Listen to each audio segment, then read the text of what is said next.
Hello everyone and welcome back to Shock Talk. I hope everybody is enjoying a wonderful day, and we have a full panel today for us. We have Ryan back with us. Shane is back with us. Of course, Junior and I, we never leave. We're always here. But how you guys doing today? Good. Doing well. So we've been getting some input from our car people again, and we figured we'd dedicate this episode to a little bit more car-related topic, but suspension in general. And we're going to give the car folks kind of a demystification of our product series. Start from the beginning to the end and help car folks, help guide the car folks to the right product for their vehicle. And hey, before you go, is demystification a word? I just made that up. Come on, give me credit. No, I've been seeing that on the... I just ignored it. You just ignored it? I've been seeing that on the... That sounds like some sort of future virus. It could be. You got demystification. You need to take 3 of these in the morning, 2 in the afternoon, and 1 at night. I love the word. That's why I used I it. saw that advertisement. Yeah. You know, but who was that done by? It's like, for bad performing cars, take this, and it was like the tiny little shock pills. Oh, that was from Race Car Dynamics. Did the cure for ill suspension. Yeah, shock pill. The shock pill. That came out, what, in the 80s or 90s? Yeah, back when I first started here. Yeah. In the 90s. In the 80s. So there's a shock pill, but the best one was the hula girl on the RV dashboard with a frown. Oh yeah, she was that she wasn't shaking. The sad happy face. So Ryan, yes, you're our special guest today. You're our tuning car expert. Let's call you that, and let's dig into the product. So how do we qualify a customer for each one of these different car products that we make? Like the truck world, we have 4600, 5100, 6112, 8112, all this good stuff. So the car world has the same sort of steps or classification, correct? Yes.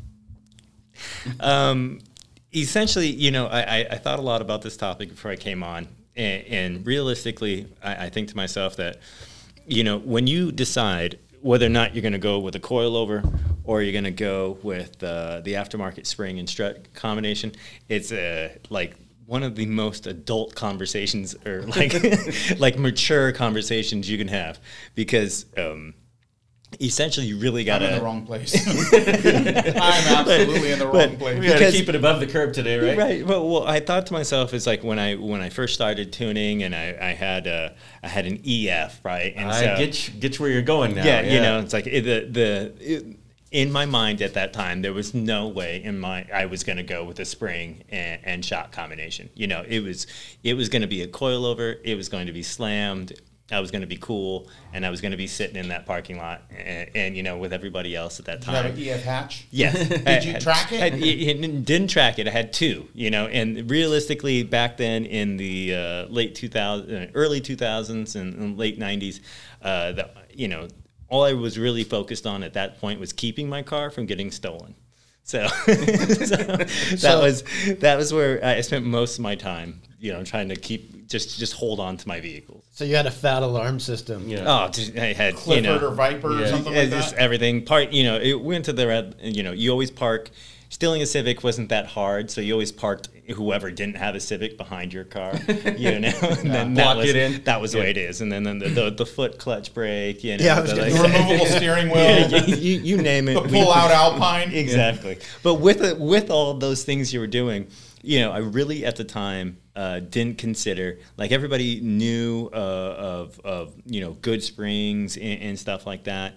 And of good shocks, but you always, at that time, it was coilover. And so I really think that when you talk about, as I would say, as a more informed customer now, right, and definitely being an adult, I see the benefits of the shock and spring combination, you know, really, you know, give the coilover a race, and it is so much more, probably more my speed now, being a little bit more adult, and so it really comes down to your needs and what you got to really be honest with yourself. What are you doing? Right. What are you doing? Are you driving this every single day? And what are the features and benefits that you're looking for, right? So if you start a customer with our B6 shock line, that gives them a high-performance OE replacement, usually in a gas-pressurized monotube build, right? Yes. And folks don't understand how much that can actually add to the way the car drives. I mean, Junior's a big fan of even that. dropping it. Wakes it up. Yeah. So you were clearly at that age, you were financially far more stable than me. So when I was into the Hondas, it was just a matter of a Tanabe spring or a new speed spring to lower the car. And New speed? Yeah. I mean, that's a You trend. then said you had, you know, you what I just on was. factory dampers. Yeah. You know what I mean? And everything worked well. Yeah. Ish. You know? Yes. Well, that's, I Because- think, the point he was trying to make is that just like with the trucks, and we did this episode just a ways back, people tend to over-modify their trucks right out of the box. Yeah. And you can do that with a car totally the same way, is put a coilover on there and have all this complexity that you don't really need. Except a car behaves quite a bit different than a cab on Correct. chassis. So with a car, you lower the center of gravity, you put 10% more spring rate on Yep. it, and the car handles like It's a dream, Ferrari. yeah. You got your 99 Civic hatch with the B16A1.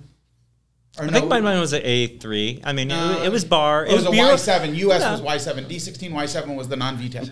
But anyway, The numbers. I can't. Yeah, I should be able to D16 remember this. I yeah, and you committed it used to to be able to memory. run first gear all the way to like 50 miles an hour like a lawnmower. No, man. no. It was. I had the short ratio transmission in that. So you had a B16 tranny. Yeah, definitely, Yeah. definitely. I didn't. See, we were in a different financial Okay. situation. But what we didn't know was that it requires a specific damping rate to control specific spring energy. Mm-hmm. So we were losing, right? Yeah. Like there was, it eventually caught up to where everyone wanted to do what's called a coilover, but which is really just an adjustable strut, Yeah. right? And I think now is a good time to go in to the difference between a coilover shock versus a strut. Yeah, and we've talked about this before, but we have some samples on the table, so I'll hold up the first one. This is still this. Even though you can adjust the ride height of the vehicle, this is still a strut. Correct. it's a And structural component. here's the way you determine this. So if the vehicle has an upper wishbone link control arm and a lower control arm, that's a coilover shock, right? You can remove it as a whole unit and replace it as a whole unit. And it had eyelet mounts on both ends. Not necessarily. So you can still have stem mount. Yeah, because you the look top at hat. yeah. Oh, with the top hat. Yeah. Yeah. So, but with this, The argument is going to. I know when everybody's listening right now, they're going to say, "Well, I can raise and lower, and I have a threaded body." So it's a the technical term then be it's a threaded body strut, correct. So, if your vehicle not the coil over. right, Right. if your vehicle does not have an upper A arm, you have a strut. Yeah, and the And lower there's- mounting point is a dead giveaway too. So Yeah, see so- how the lower mounting point is designed to slip into the knuckle. Right, which the yellow one he has, it fastens to a knuckle. I like Right. to call those door hinges. but Right. That fastens to a knuckle, that presses into a knuckle. Right, And right. you'll always notice on an actual strut, the piston rod is going, if it's not inverted, like this one here, that's an inverted shock. Yes. This one is not. But you see how large the piston rod is because it's a load-bearing. Right. Correct. It Right. bears load because it doesn't have the upper wishbone. Yes. And compare that to a coilover, which we have here. You can see that there's an eye mount now, so we're To not the lower sticking arm. this into the control arm, or excuse me, into the knuckle. This could go into a bolts control in. arm. Yeah, and it has a smaller piston rod. Of course, you can't see it; it's covered by the boot. But this doesn't. It bears spring weight, right? But it Correct. doesn't bear Lateral loads. like the strut does. So it's still not an absolute clear difference between the two for most folks. We get this question an awful lot, and we've tried to explain it a million different ways, the difference between coilover and strut. But hopefully I'll use the word again. What I say is, demystifying. since I'm part of the team, that when we go to market and we have to transmit data to everybody in the business, that is a hurdle you always have.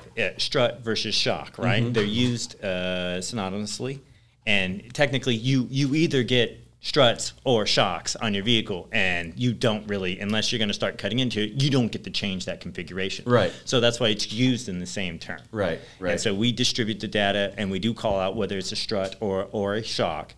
But you know, just for this conversation, you know, this is still a strut. This is a coilover. I mean, it's a I did it myself. Yeah.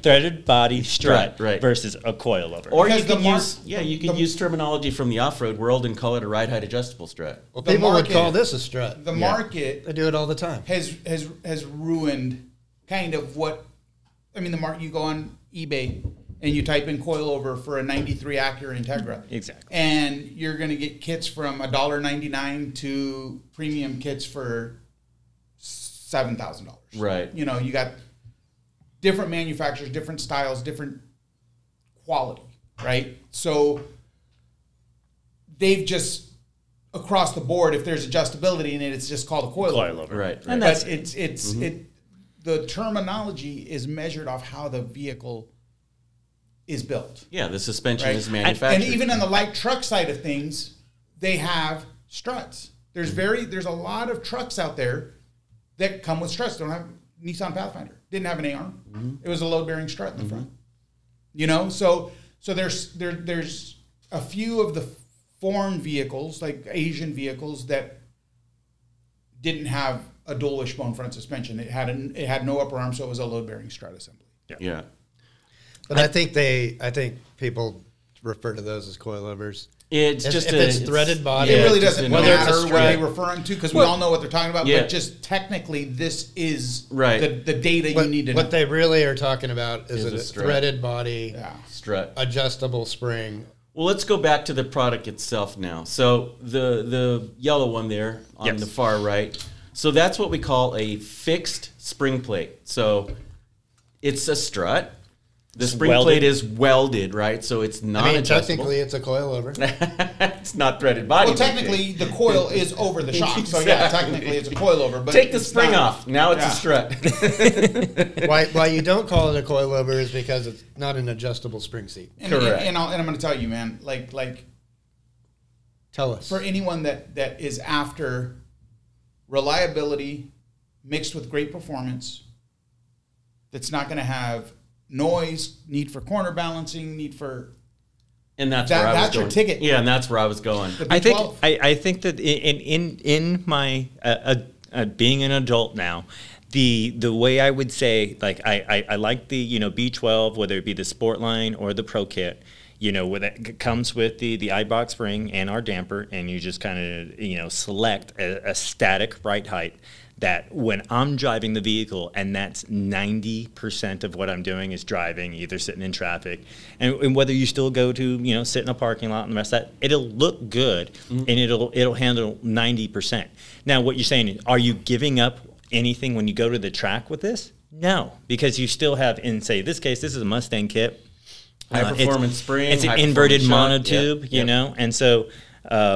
We've gone to great lengths to make sure that this performs still. It is, you're going to feel the road more. It's definitely going to handle the road better than your a factory suspension. Absolutely. But you're not going to be sacrificing, you won't be sacrificing much. Right. Yes. Right. So when you get into this line, like a B16 kit, that's right height adjustable, that has damping adjustments.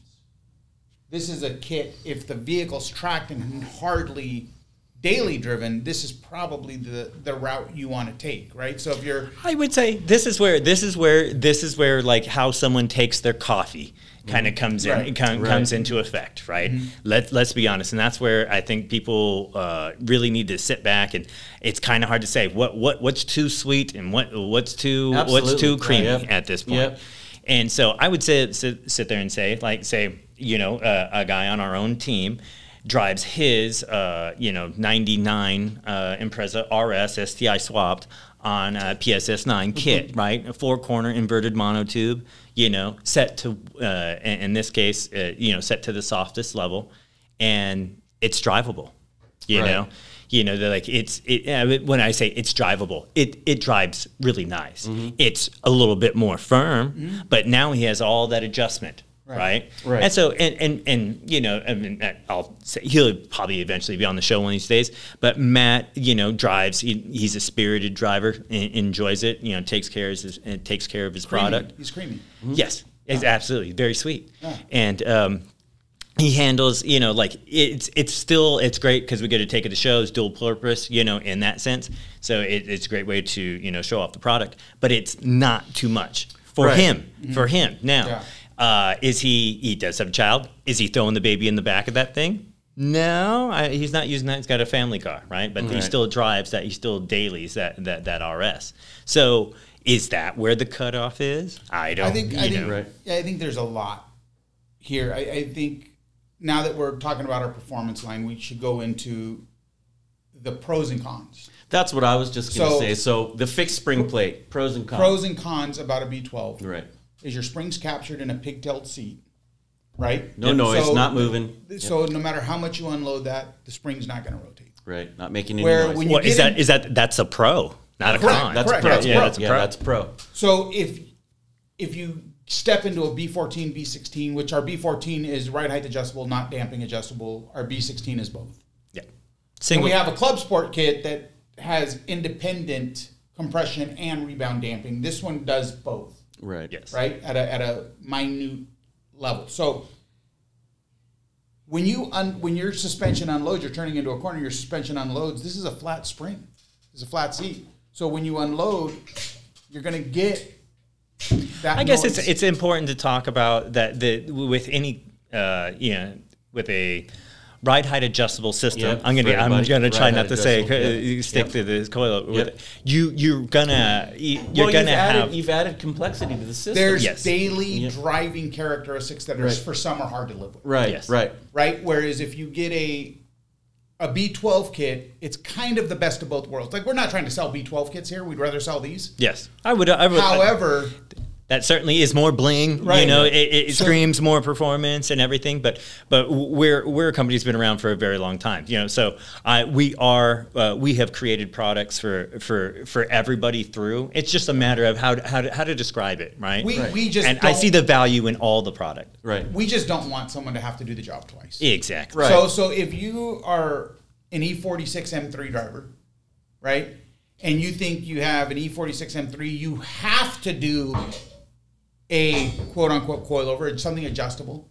It's incorrect. Yeah, you don't. You don't understand how much a V8 mixed with the iBox spring will waken that chassis up. It's just unbelievable, and it's no maintenance. With cruising with the AC on, with no music drowning out any of the other noise, it's still gonna, unless the exhaust is super loud, it's gonna be it's gonna be plush. Yeah, it's gonna feel good, and you're not.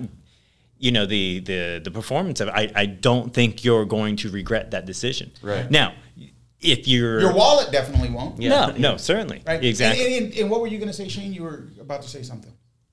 I forgot. He's a light truck. This is a light truck guy. The thought came and went, and now it's gone. So, but let's add to this. Let's add to this. Another expense that you should do when you put something adjustable on your vehicle is have it, and most do not do this because of the corner cost balance? is corner balance. Yeah.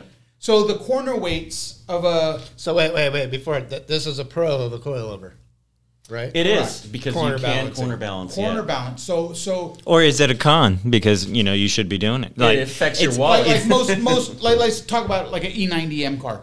The battery is in the back on the right rear, right? The windshield washer tank is basically a fender liner, right? So you have to take... let's not talk about washer pumps and stuff, but it basically is the whole inner fender of the right side, right? So obviously the right is going to be heavier than the left, even though the driver's there. And I think that's why BMW does it, because they know the driver's going to be on that side. Let's try to load up this side. But it's still like, if I'm driving it versus you driving it, man, I'm going to need more preloading. Right? So the proper way to do it is to have the driver in the seat while it's getting corner balance. Half a tank of fuel. And they can set the preload correctly. But what guys do, which is, I guess, count threads. Half of one, dozen of the other. They count threads up. 13, and then they just put them on the car and drive it. Go get it aligned and drive it. You're not maximizing your performance. Well, you pointed out something that they preload does not. Preload does not. What the scary part that people assume is that preload changes rate. It doesn't change rate, and even if it did, who cares? If you have a heavier corner, sometimes it takes more rate. Yeah, true. You know what I mean? It doesn't mean the car is going to drive stiffer on one side than it is the other. You're just suspending the vehicle differently to the corner values. So what you're saying is you buy a coilover. Commit to it. Don't cheap out. Exactly. Commit to the corner balance. But like if you're driving around the street, driving to work. Well, imagine. Why in the world do you need a quarter balance?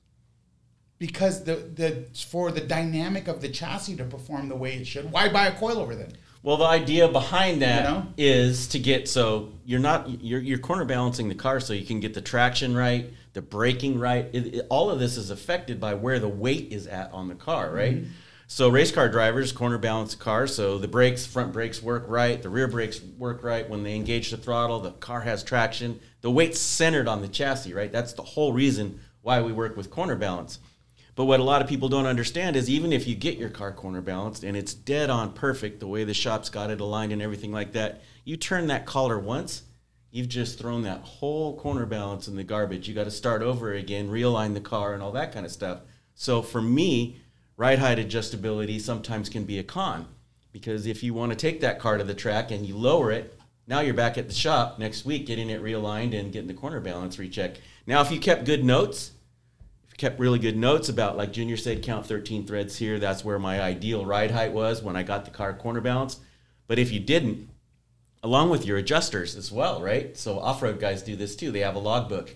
This track, we run these shocks on this setting and this setting and that setting. Car guys do the same thing, and you can really mess that up. You've been to a track before where the guy pulls a shock off and it's all written on? Yeah. Yeah. The springs written on, the arrows on the springs of which direction they go. And where stuff. it lines up on the seat, all that stuff. That's the guys who need coilovers. Exactly. The guys who clean them don't need them. Exactly. I think that, yes. And I think that goes to, like, you guys have definitely answered a lot of questions. I've answered some, but you guys have definitely answered more questions for the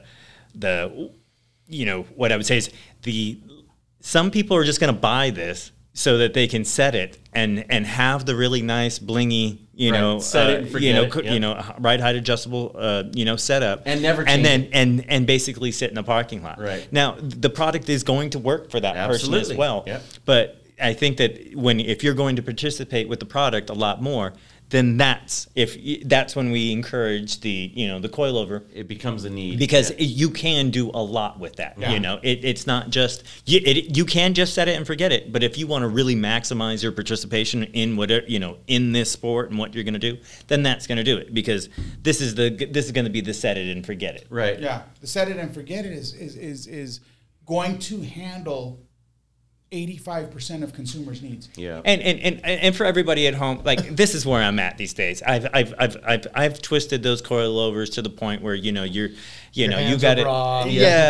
Your knuckles are busted. So basically, you're a creamy coffee B12 type guy. Yeah, these days, I've just done that enough times that I enjoy washing the car now, right. And I have paint on it, that's always great, these days. And so it's that's where I'm at. I don't want to play with the coilover. Well, we had the similar discussion with the 8112 standard versus 8112 DSA. Junior and I have had this conversation many times, and we have it with customers as well.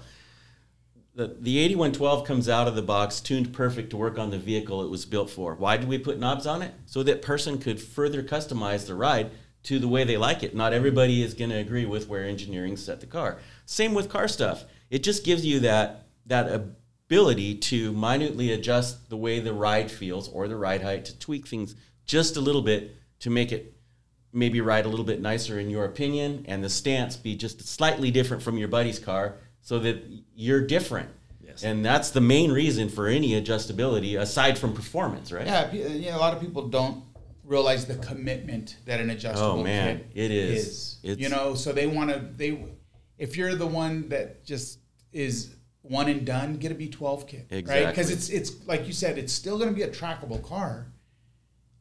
Maybe not track as well. Because, for instance, like an E36 car.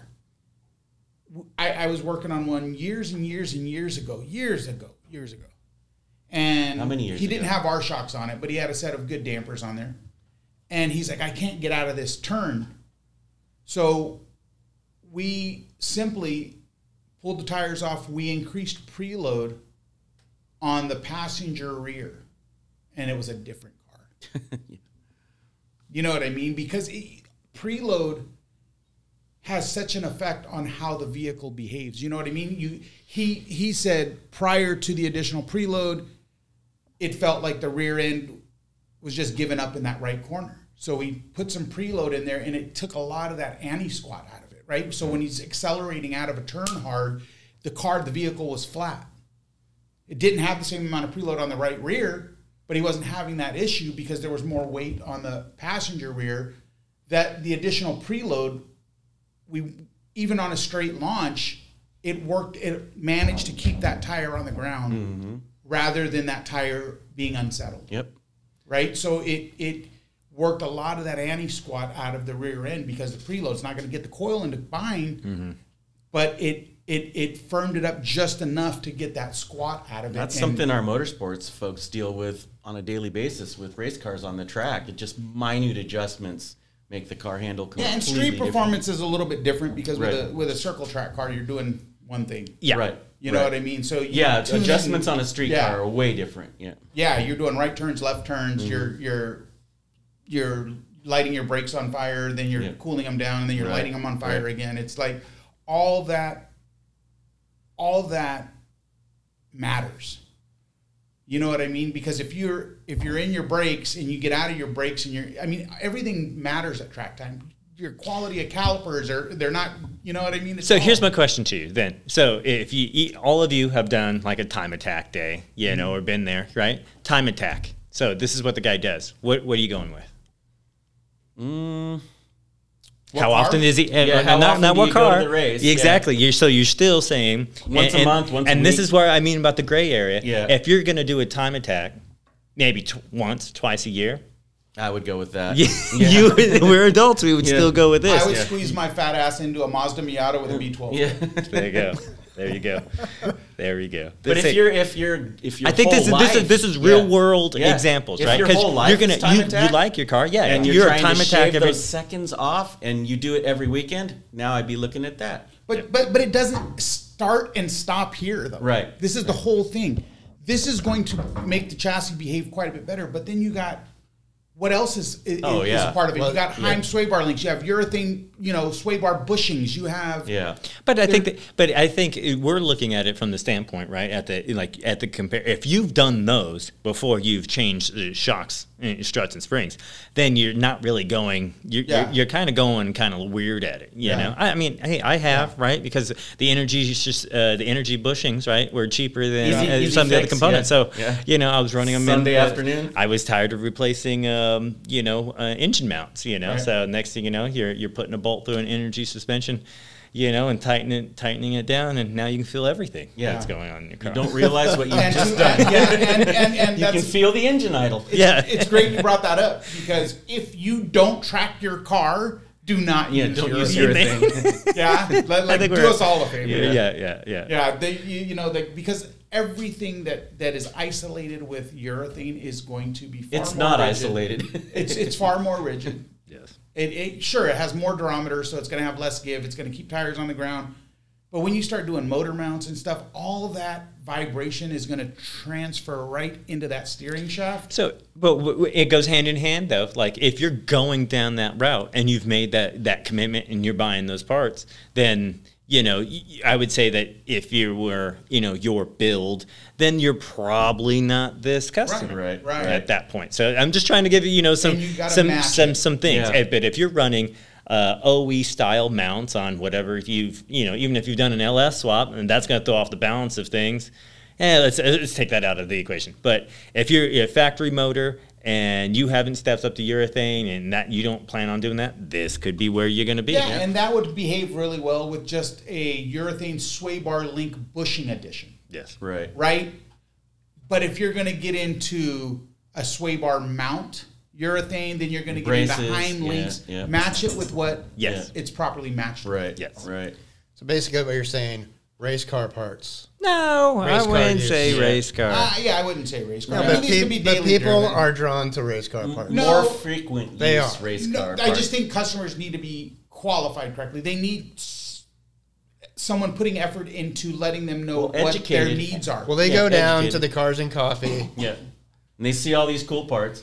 Well, But before you I know get- that happens more often than not. The most expensive parts are always in the car that does the least amount of track Right. time. Same with the 100%. trucks. We've seen that as well. We've seen it with real our track shocks, cars aren't show quality. shocks that have never seen dirt, and I've seen coilovers that have never seen any, tire rubber from the track. Track debris. Yeah, on Hot rubber that melts the clear coat off the rear, the back of the quarters. Yeah. Yeah, but You I know. mean, people are like influenced by Yeah, that's their impression. That's their Absolutely. impression. Yeah, yeah. And especially when you're But a no beginner at going in- this, Yeah. whether it's truck or car, you're always like, Go with you the know. biggest, the best. yeah. But no going And then you end into up with this. Yeah. No going into it that if you start with this and you want to be track oriented and you never go to the track, you're going to have a car that's very cumbersome to live with.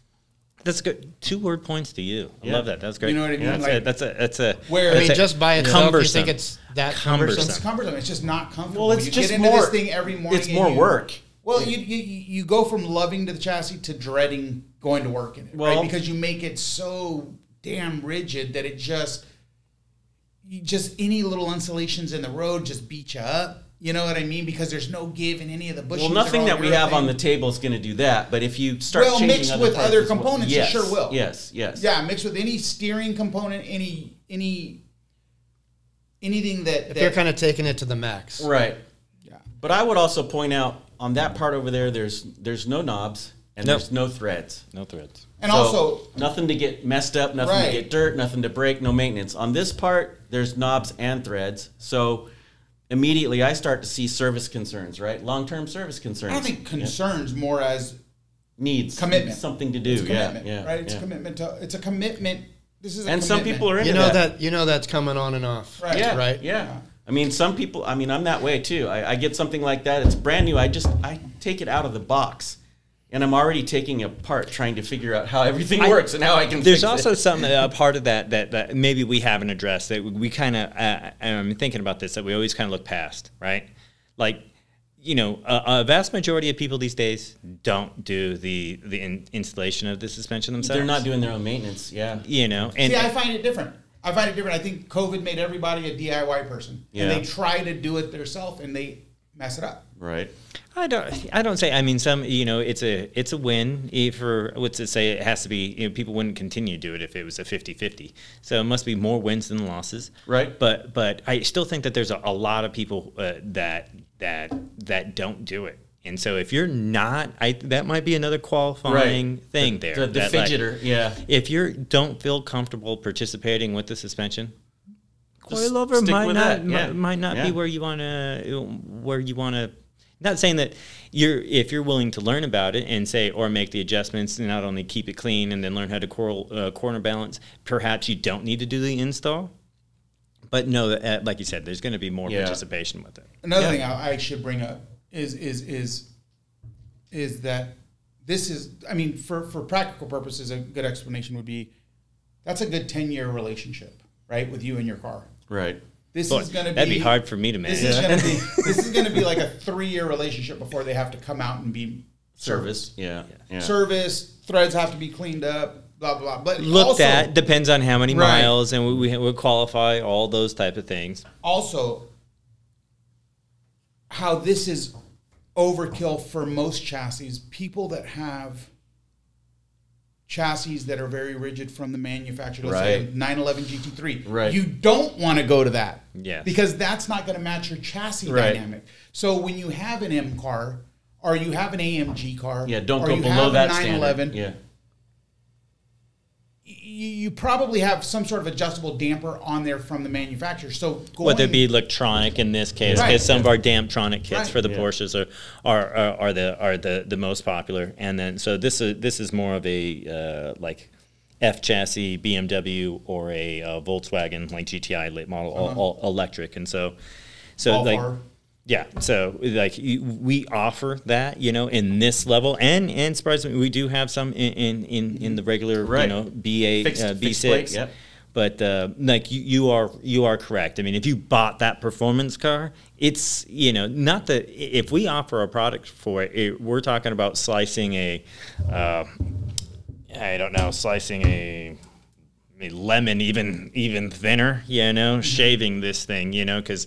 The steps up are that much time and effort is going to be put into that product. So if Eibach and Bilstein both have like a replacement damper for it, you're not going backwards. Right. With that. Still an upgrade. I've gotten calls in the past. Guys call and say, "Hey, I got a 911 that's just unbearable. I can't drive it. I want to put a softer shock." All the time. Just trade it in. Get a minivan. Just trade the car in.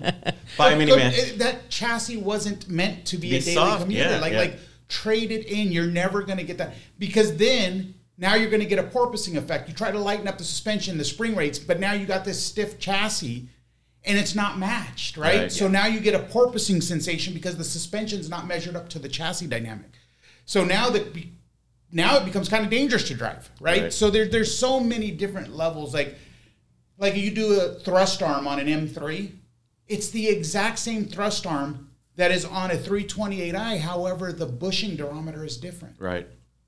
You see what I'm saying? So you got different durometer because the chassis is more dynamic. Then you don't want to underdamp a performance car. Yeah. You don't want to overdamp a daily driver. Yeah. Your Civic. Yeah. Yeah. Because it's kind of like a fine line. Well, it ties in with all the truck conversations that we've had, and we don't want to exclude the truck guys, but it's the same thing we say about trucks, right? You don't buy a Toyota to put 37s on it, right? So you buy the car. They do all the time. Yeah, you buy the car for what you're going to do, I saw a comment on a post of a guy that just bought the new 250 chassis Land Cruiser.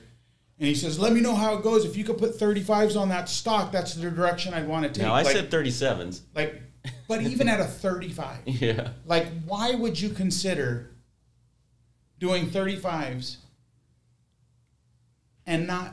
That's like me doing like a drastic weight loss surgery and not addressing my hanging skin. It's just like the point you see what I'm saying? Had. It's like you don't put a 35 on a car and just keep 373 ratios in it. You're going to kill something. Just like the caller that calls in and says, "I have a GT3 that I want to make softer." That's what I would say, that people need to buy the car that fits what they're going to do with it. And they need to understand that modifications lead to other modifications. Absolutely. Lead to other modifications. And the can of worms effect. And if you want to commit to a 35, fine.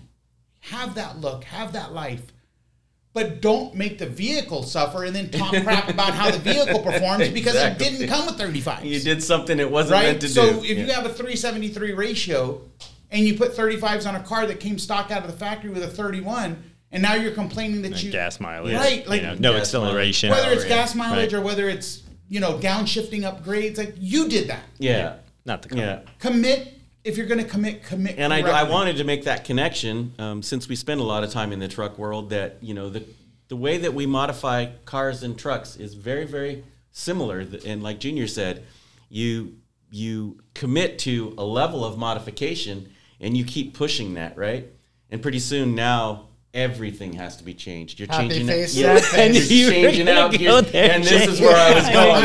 It ties back into the happy face, sad face. Let's explain the happy face, sad face. Any slight modification, though, guys, like a leveling kit, like a 5100 leveling kit with a 17x8 method wheel and a 33-inch tire, 285, you're fine because you're going to be in that ratio comfort range, Yeah, those are the people who do say the fit, whether it be, that's why it's such a popular product line, right? 5100s, and even now moving into the 6100s. It's modification without the extreme lift. Now, and keep that point.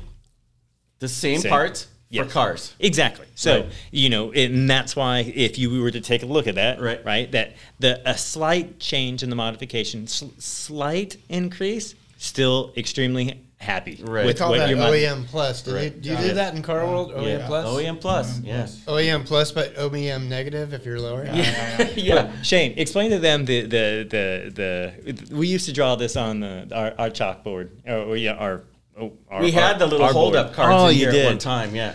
That like it was so good, but we would start with light truck, and it was like, you know, a graph that said like, you know, It was your life with your Ram. Oh, Because, no. Because I love Quaid that has car. this. Yeah, I love that. but then Ram. we put your Forerunner on it. Oh. But essentially, out here in the frowny face is solid front axle swap. Oh, you no. know, LS swap engines, you know, yeah. all these things that, you know, the maintenance and everything that you've done. You've just made that a purpose vehicle driven, right? Where if you were over here, and it was, you know, 6112s up front, 5160s in the back. Make sure no rooftop tent. Right. In that case, Normal size tires. Yeah, and that you were happy all the time because you Right. got your, you know, 16, 17 miles to the gallon, and you know, Compliant, right. and everything, and yet it soaked up the road and everything because you weren't over here doing the extreme, and the same thing right here. So I have an Audi A5, right? So. Ooh, don't brag, boy. Yeah, I mean it's not a RS5, right, or an S. So we're not bragging. And But you have anyways, BBS what? no. Replicas. it came that way. This guy, ouch! I have no street cred now from here on out, right? But this is, you know, I'm going. I have yet to do it because, you know, time. I drive the car, but I think what I'm going to strike the balance of is I want it to be a little bit lower. I know that the springs are sagging. I know that. You know, the quoted ride height from factory when our suspension was made isn't going to be what I measure. That's very important. Like, Correct. you will have some spring sag on a car that's old. So I'm gonna go with the Sportline springs. That way, I still lower it a little bit more, Right. but I'm not making the commitment to. You know, the coilovers, I'm going to set it and forget it. Yeah. And then swap out those rims because, Yeah. you know, you just called me out. Yeah. So yeah, let's do that. So a lot of people would call us. Another thing I want to touch. Two other things I want to touch on is people would say, "Hey, I set my coilover up, and now the spring I can't see. I did the BILSTEIN out, and now I can't see it. Something's wrong with your shock." No, nothing's wrong with the shock. So these ride on a bearing that rotates the assembly. This is another way to explain you've got the coilover. Yeah, on the strut. I've got the strut. Yeah, Right. So This is the way to explain a McPherson strut versus a coilover assembly. Coilover assemblies mount to the chassis. They don't.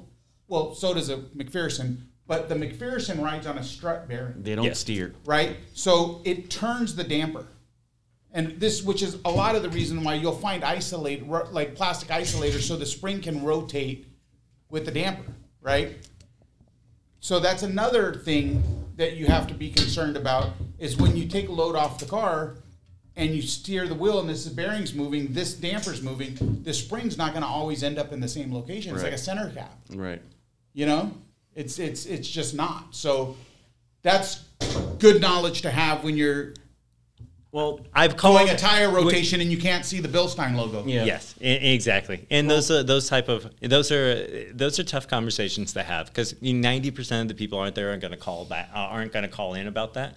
Yeah. But when the guy makes sure, you know, when the tires are mounted on those new wheels that like the logo Matches goes up with the valve stem, yeah. and the rest of that, that's the guy who calls Well, you that he here's wants an that. important question for, you know, as we start to wrap things up here. But so I'm looking at this spring, and I've actually had this call before. The customer has this product. It's mounted on their car, and it's set according to where the instructions that we send out with it say to set the lock ring and collar.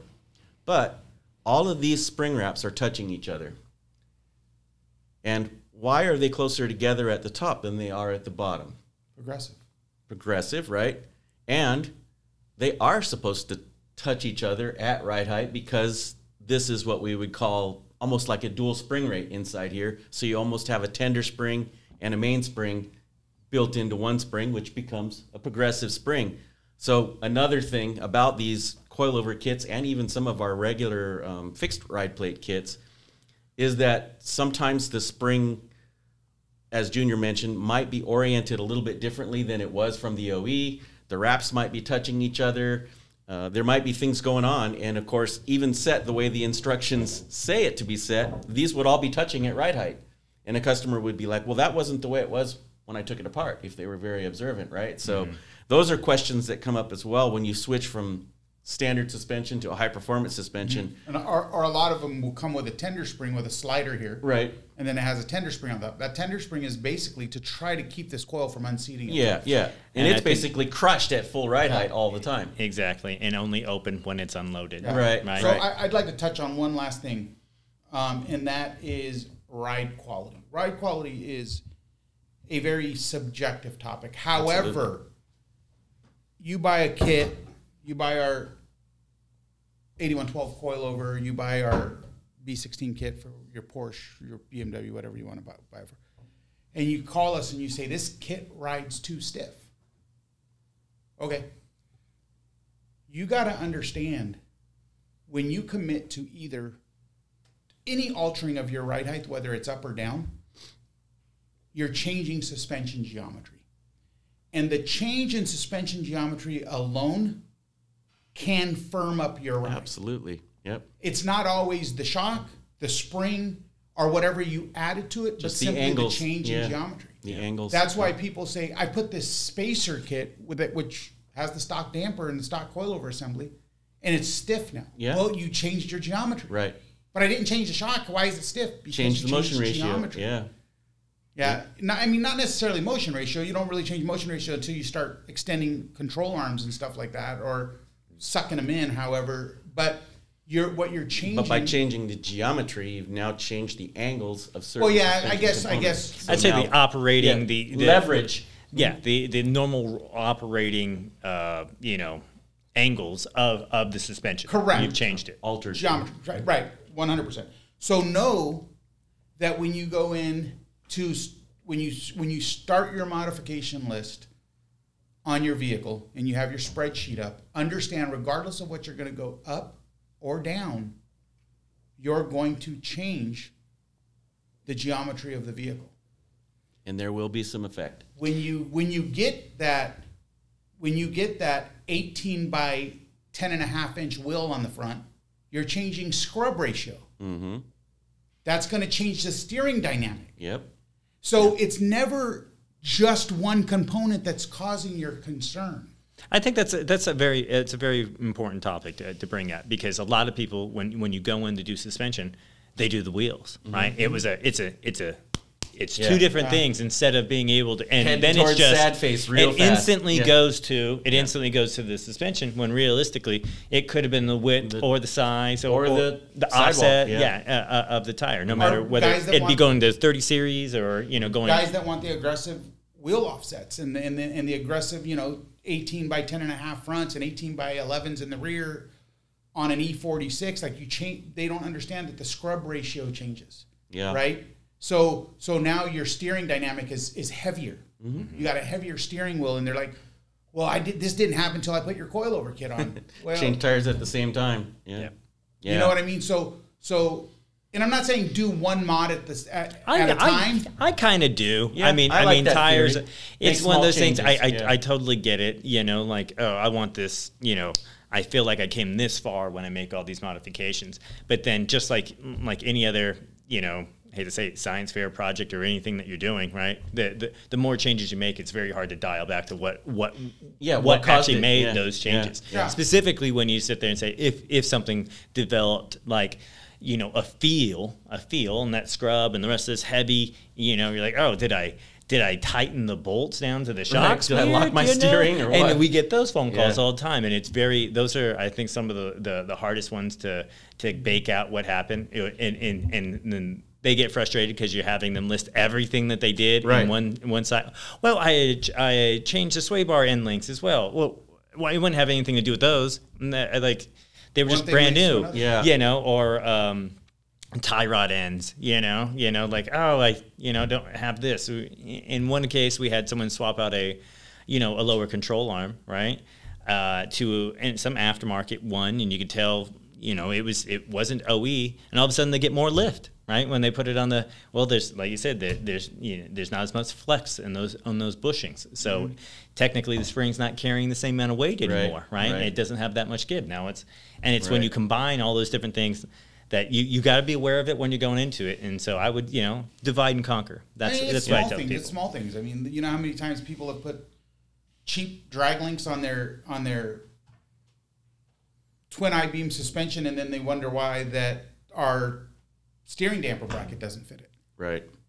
Well, I mean, we measure around OE. Even something so simple, and Ryan kind of hinted at it, and this is part of the reason why we've taken the time to present this podcast, is to educate people about the little pitfalls that we've already encountered and hope that you don't. But how about tightening suspension while the wheels are hanging? Oh, goodness. No, let's not do that. Let's not do that. So much big deal into that. Yeah, I mean, and people don't even understand that. Like, I mean, how many of us as kids built a car, had it on jack stands, put all the suspension together, hammered it down, and then you go to drive it and you're like, what in the heck did I just do? This thing rides horrible. At the very beginning, I must have done I've even done swap shocks on a Del Sol without taking the tires off because I couldn't find the locks, because I could do it like that. Right. Like, I could do it, you know, then, but I have definitely, you know, chased down squeaks and all those different things. Right. And it wasn't, you know, it's a process. You know, the internet was around, but you couldn't always find information. Right. Now you just can't. A phone call that would shut off.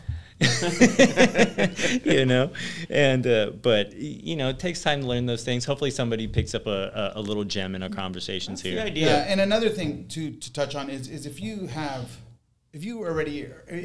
a parts list going for your vehicle, and you already have the premium line AMG or the M car or a 911 car, and you just want to touch more out of it, B6 or B8 will do you just fine. Right? Like, understand that road that you're going down, and especially with the expensive cars. Yeah. Like I mean, there could be no way back after those are, I say, we are a factory on a lot of those automobiles. Yeah. And I say, like, you know, the guys who, you know, having met them, they care a lot about that. Yeah.